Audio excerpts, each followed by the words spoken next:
ننګرهار کې په فرضي کرښه د افغان او پاکستاني ځواکونو ترمنځ سخته جګړه شوې. جزئیات هم دلته وګورئ او چینل هم سبسکرایب کړئ. پاکستاني امنیتي سرچینې وایي په مومندو کې د افغانستان سره په پوله نښته شوې. په نتیجه کې 2 پاکستاني عسکر ژوبل شوي دي. د پاکستان او افغانستان امنیتي سرچینو VOA ډیوه ته تایید کړی چې د مومندو سلاله پوله باندې د افغان طالبانو او پاکستاني ځواکونو ترمنځ نښته شوې، خو د دواړو هیوادونو حکومتونو په پوله د برید په اړه څه نه دي ویلي.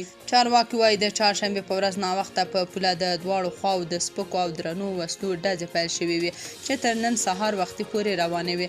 چارواکو د شخړې د پیل کېدو کوم علت نه دی ښودلی، خو ځایي خلک وایي د درنو وسلو اوازونه اورېدل چې د پنجشنبې د ورځې سهار نه راپدې ښاغلي شوي دي. طالب سرچینې وایي چې یاده نښته کې 2 پاکستاني عسکر وژل شوي او 2 نور ژوبل دي او همداراز افغان لوري ته هم یو سرتیری ژوبل شوی دی.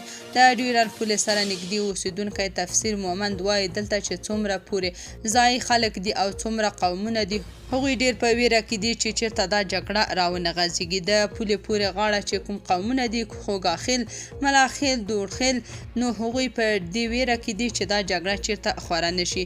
په وروستیو کې په رسنیو کې د پاکستان او افغانستان ترمنځ د ډیورنډ په پوله د نښتو خبرونه سیوا شوي دي.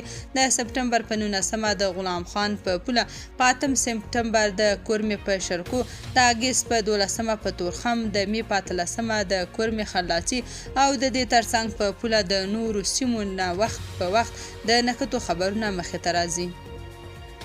تاسو په دې اړه څه نظر لرئ؟ کمنټ کې شریک او چینل هم سبسکرایب کړئ.